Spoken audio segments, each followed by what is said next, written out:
बोला बोला शंकर भगवान की जय। हमरा अभी तक न मिलल लफर हो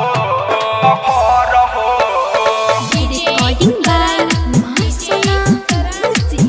गौशाला मोहतरी नेपाल। बाबा पान सा चढ़लियो तोरा जल हो बाबा पान सा चढ़लियो तोरा जल हो हमरा अभी तक न मिलल लफर हो हमरा अभी तक न मिलल लफर हो हमरा अभी तक न मिलल लफर हो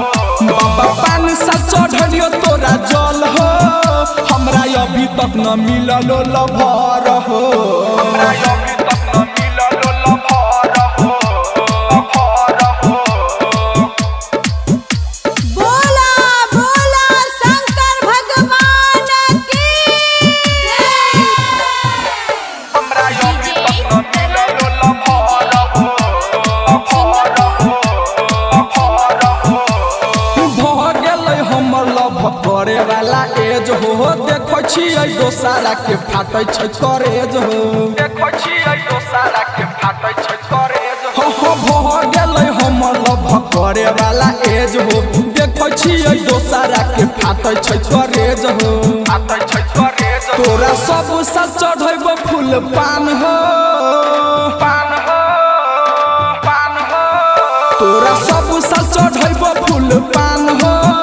तनी हमर पदेहु न ध्यान हो हमरा अभी तक न मिलल लफर हो बोला बोला शंकर भगवान की जय। हमरा अभी तक न मिलल लफर हो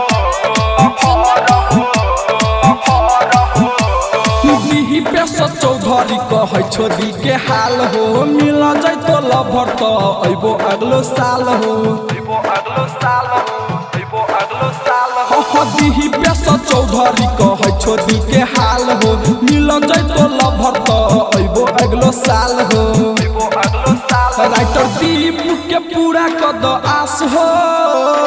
आस हो आस हो राइटर दीप के पूरा कद आस हो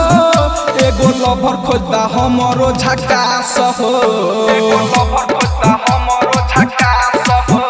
एगो लफर खोजता हमरो झकास हो हो बाबा पान सा चढ़लियो तोरा जल हो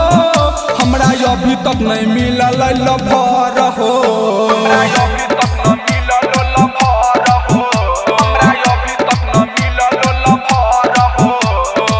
रिकॉर्डिंग बाय महासना म्यूजिक गौशाला मोहतरी नेपाल।